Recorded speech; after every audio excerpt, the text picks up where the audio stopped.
empecé a leer porque me sentía sola y me sentía incomprendida, no me comprendían ni mis papás ni mis amigos, sentía como que nadie entendía lo que yo pensaba y lo que sentía, y de repente en los libros empecé a encontrar como amigos, eran más amigos de repente en los libros, los personajes de los libros que mis amigos, o encontraba más comprensión ahí que entre mis padres o entre mis familiares.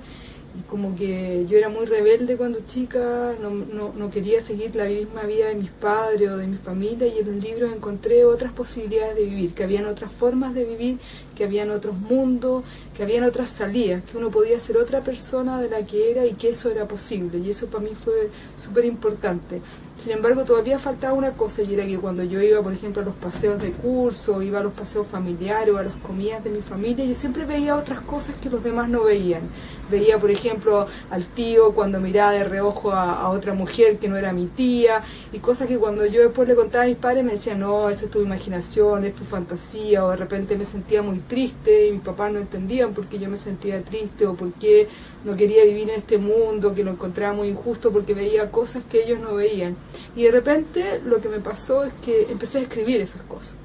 Y eso me hizo sentir un alivio, pero también me hizo como aceptarme a mí misma, conocerme a mí misma y tener más confianza en mí y en mi mirada y en lo que yo estaba viendo.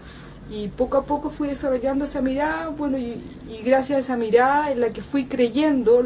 que lo que yo veía también era una verdad, que no solamente existe lo que ven los adultos o lo que ven las personas que ven como el lado oficial de la vida, ¿no? Que también uno puede ver otras cosas, y que eso yo lo empezaba a leer en clase o en curso, y había mis amigos me decían, oh, yo también viví lo mismo, yo también sentí lo mismo, y se empezaba a armar una comunión que no teníamos, ¿no? Que antes no habíamos conversado esas cosas. Entonces incluso entre los amigos empezaron a surgir otras cosas y empezamos a compartir otras cosas, y gracias a esa mirada que desarrollé, hoy día soy escritora. Bueno, yo en realidad tengo que confesar que yo no creía mucho en los blogs, hasta que una amiga me propuso hacer un blog